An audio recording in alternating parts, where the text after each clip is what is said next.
अस्सलाम वालेकुम। हेलो, नमस्ते। मैं हूँ गुलिस्ता एडवोकेट। क्या कभी आप किसी डॉक्यूमेंट्स को बनवाने गए हैं? मान लीजिए आप पासपोर्ट बनवाने जाते हैं और आपसे कहा जाता है कि आपके लिए बर्थ सर्टिफिकेट जो है वो मैंडेटरी है, नहीं तो आपका पासपोर्ट नहीं बनेगा। तो फिर ऐसे में आप क्या करेंगे? क्योंकि बर्थ सर्टिफिकेट तो आपके पास है ही नहीं, तो क्या फिर आपका पासपोर्ट नहीं बनेगा? और अगर कोई व्यक्ति 1987 से पहले बोर्न हुआ है तो क्या उसके लिए भी बर्थ सर्टिफिकेट मैंडेटरी होगा? और इससे भी ज्यादा बड़ा कंफ्यूजन वाला सवाल तो ये है, क्या आधार कार्ड सब जगह प्रूफ माना जाता है? क्या आधार कार्ड हर जगह पर एक वैलिड प्रूफ के तौर पर काम करता है? क्योंकि इंडिया के अंदर जो है वो लाखों लोग इन तीन डॉक्यूमेंट्स को लेकर अक्सर कंफ्यूजन में रहते हैं। तो आपकी इसी कंफ्यूजन को दूर करने के लिए आज की इस वीडियो में मैं बताऊंगी आपको पासपोर्ट से जुड़े कुछ रूल्स और उसके जो लेटेस्ट रेगुलेशन आए हैं वो। आपके पास अगर बर्थ सर्टिफिकेट नहीं है तो ऐसी कौन सी कंडीशंस हैं जिनके अंदर बर्थ सर्टिफिकेट आपके लिए जरूरी हो जाता है? और आधार कार्ड जो ज्यादातर हर इंडियन के पास मौजूद है तो वो कहाँ वैलिड है और कहाँ वैलिड नहीं है? और इन सब के सॉल्यूशन में अगर इनमें से कोई भी डॉक्यूमेंट आपके पास नहीं है तो फिर आपके लीगल राइट क्या होंगे? इसके लिए आपके पास ऐसे कौन से लीगल सॉल्यूशन है जिनको आप अपना सकते हैं? तो वीडियो को लास्ट तक देखिए, क्योंकि इस वीडियो के अंदर ऐसी प्रैक्टिकल जानकारी जो बहुत कम लोग जानते हैं वो मैं आपको बताने वाली हूँ। तो सबसे पहले स्टार्ट करते हैं इंट्रोडक्शन से कि डॉक्यूमेंट्स की रियल इंपॉर्टेंस क्या है।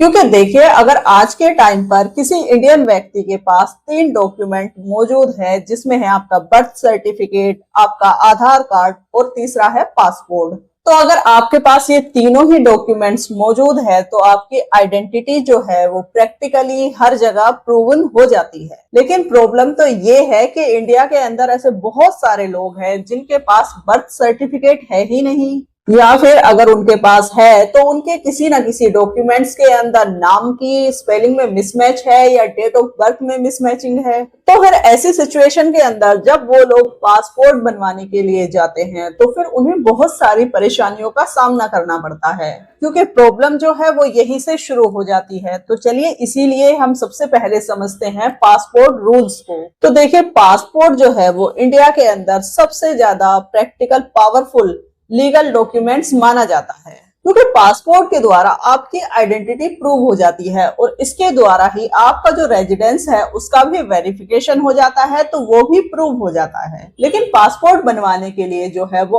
आमतौर पर गवर्नमेंट कुछ डॉक्यूमेंट्स को वेरीफाई करती है। तो सबसे पहले तो गवर्नमेंट जो करती है आपके एड्रेस प्रूफ को वेरीफाई करती है, फिर उसके बाद जो आपकी आइडेंटिटी प्रूफ होता है उसको वेरीफाई करती है, और तीसरे नंबर पर जो आपकी डेट ऑफ बर्थ होती है गवर्नमेंट उसको भी वेरीफाई करती है। तो यहीं पर ही लोगों का सबसे बड़ा कंफ्यूजन ये आता है कि डेट ऑफ बर्थ का प्रूफ कहाँ से लाएं, क्योंकि गवर्नमेंट ने जो है कुछ केसों के अंदर बर्थ सर्टिफिकेट को जो है वो मैंडेटरी कर दिया है। लेकिन जरूरी बात यह है कि ये जो रूल है वो हर किसी के लिए अप्लाई नहीं होता है। तो फिर इसका असली रूल है क्या? तो देखिए, बात करते हैं 1987 रूल की।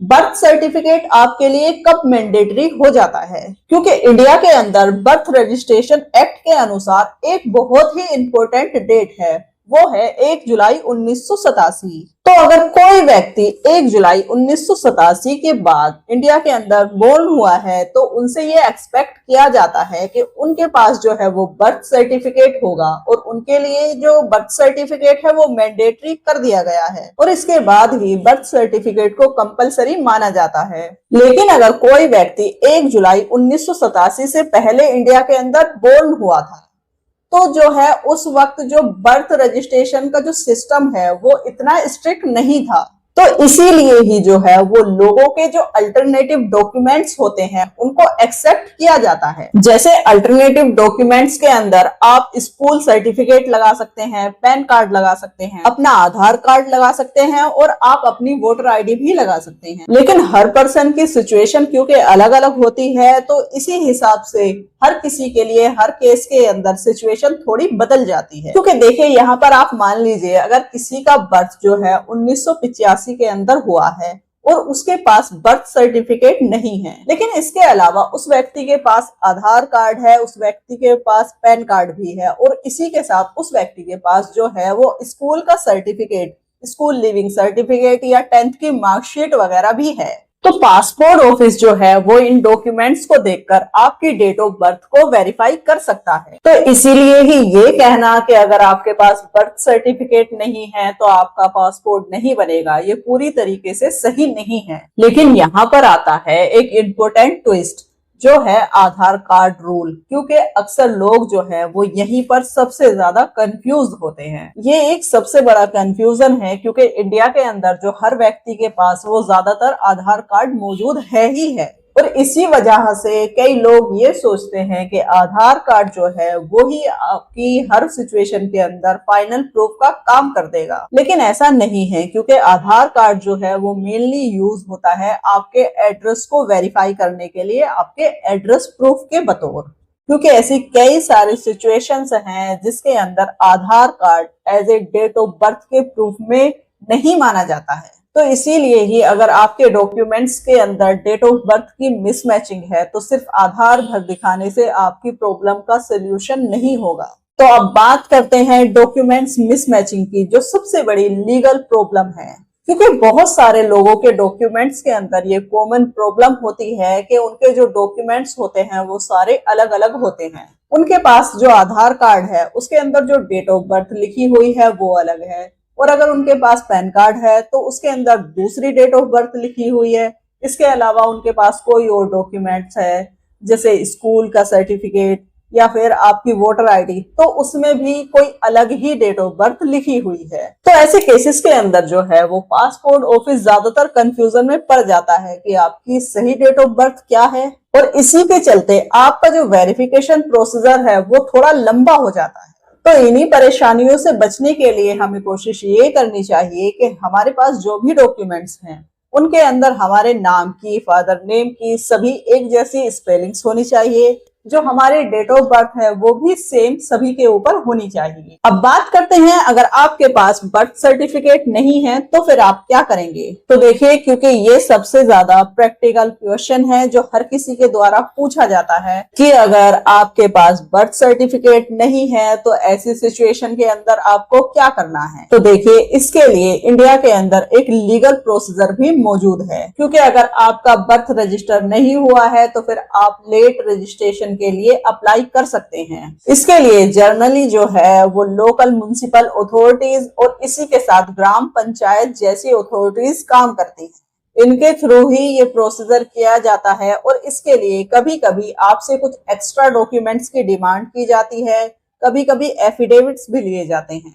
और डॉक्यूमेंट्स जो होते हैं वो आपके सपोर्टिंग डॉक्यूमेंट्स के तौर पर काम करते हैं। फिर आपके पास ऑप्शन आता है कोर्ट का। क्योंकि देखिए, कुछ केसेस के अंदर सिचुएशन जो है बहुत ही कॉम्प्लेक्स हो जाती है, जैसे बहुत ज्यादा ढूंढने पर भी आपका बर्थ रिकॉर्ड कहीं से कहीं तक भी नहीं मिल पा रहा है, आपके डॉक्यूमेंट्स के अंदर सीरियस मिसमैचिंग हो गई है। तो ऐसे केसेस के अंदर कोर्ट के थ्रू डिक्लेरेशन सूट या फिर मजिस्ट्रेट ऑर्डर भी लिया जा सकता है, क्योंकि इसके आधार पर ही आपका बर्थ रिकॉर्ड एस्टेब्लिश किया जाता है। अब बात करते हैं पासपोर्ट वेरिफिकेशन प्रोसीजर की। तो देखिए, पासपोर्ट अप्लाई करने के बाद जो नेक्स्ट स्टेप होता है वो होता है वेरिफिकेशन का, और ये वेरिफिकेशन जो है वो पुलिस वालों के द्वारा की जाती है। तो पुलिस के द्वारा सबसे पहले तो आपकी आइडेंटिटी को वेरीफाई किया जाता है। तो पुलिस वालों के द्वारा जो सबसे पहले है एप्लीकेंट, जिसके द्वारा एप्लीकेशन दी जाती है, जिसके नाम से पासपोर्ट बनना होता है, उसके आइडेंटिटी को वेरीफाई किया जाता है। फिर किया जाता है आपके एड्रेस को वेरीफाई, और आपका जो पिछला बैकग्राउंड क्या रहा है, कोई आपका क्रिमिनल बैकग्राउंड तो नहीं है, तो ये सारी चीजों को वेरीफाई किया जाता है पुलिस वालों के द्वारा। तो ये सारा प्रोसीजर हो जाने के बाद अगर सारी चीजें आपकी क्लियर हो जाती हैं तो आपका जो पासपोर्ट वेरिफिकेशन है वो स्मूथली हो जाता है। लेकिन अगर आपके डॉक्यूमेंट्स के अंदर इनकंसिस्टेंसी होती है, कोई मिसमैचिंग होती है, या वेरिफिकेशन प्रोसीजर में कुछ ऐसी चीजें आ जाती हैं जो नहीं होनी चाहिए, तो आपका ये प्रोसीजर जो है वो डिले भी हो सकता है। तो अगर आप भी फ्यूचर के अंदर पासपोर्ट बनवाने की प्लानिंग कर रहे हैं तो उससे पहले आप ये 3 चीजें जरूर चेक कर लें। नंबर 1 पर आधार कार्ड, उसके अंदर आपके नाम और डेट ऑफ बर्थ की स्पेलिंग सही हो। नंबर 2 पैन कार्ड, जिसके अंदर जो डिटेल होगी वो आधार कार्ड से बिल्कुल मैच होनी चाहिए। फिर तीसरे नंबर पर स्कूल सर्टिफिकेट या आपका बर्थ सर्टिफिकेट। ये तीनों ही डॉक्यूमेंट्स एक दूसरे से पूरी तरीके से मैचिंग होने चाहिए। और अगर आपके डॉक्यूमेंट्स के अंदर मिसमैचिंग है तो सबसे पहले उसको करेक्ट कराना आपके लिए बेहतर होगा। इससे जो है वो आपका पासपोर्ट प्रोसीजर जो है वो इजी हो जाएगा। तो पासपोर्ट बनवाने के लिए सही डॉक्यूमेंट्स का होना बहुत ही जरूरी है। बर्थ सर्टिफिकेट जो है वो कई केसों के अंदर यूजफुल और स्ट्रॉन्ग डॉक्यूमेंट माना जाता है, लेकिन अगर आपके पास बर्थ सर्टिफिकेट नहीं भी है तो आपके पास लीगल ऑप्शंस मौजूद हैं। तो सबसे जरूरी बात तो यही है, आपके डॉक्यूमेंट कंसिस्टेंट होने चाहिए, उनके नाम वगैरह की जो भी स्पेलिंग है वो सही होनी चाहिए। तो अगर आप भी ऐसी practical legal knowledge simple language में समझना चाहते हैं तो हमारे चैनल को सब्सक्राइब करें, क्योंकि यहाँ पर हम लोगों को बुक की लैंग्वेज में नहीं बल्कि अपने रियल लाइफ से रिलेट करके उसके एग्जाम्पल समझते हैं। और अगर आपको फिर भी कोई कंफ्यूजन रह गया है या आपका कोई और सवाल है तो आप मुझे कॉमेंट सेक्शन में पूछ सकते हैं, मैं नेक्स्ट वीडियो के अंदर उसका जवाब दे दूंगी। और अगर आप मुझसे कुछ पर्सनल गाइडेंस चाहते हैं तो उसके लिए आप मुझे व्हाट्सएप के थ्रू कांटेक्ट कर सकते हैं, लेकिन पर्सनल कंसल्टेंसी जो है वो पेड है, उसके लिए आपको एक छोटा सा अमाउंट पे करना होगा। और अगर ये वीडियो आपको पसंद आई हो तो वीडियो को लाइक करें, शेयर करें। बाकी मैं मिलती हूँ आपसे फिर किसी और लीगल वीडियो के अंदर, तब तक आप अपना बहुत सारा ख्याल रखिएगा। Stay aware, stay legally safe. Thanks for watching, have a great day.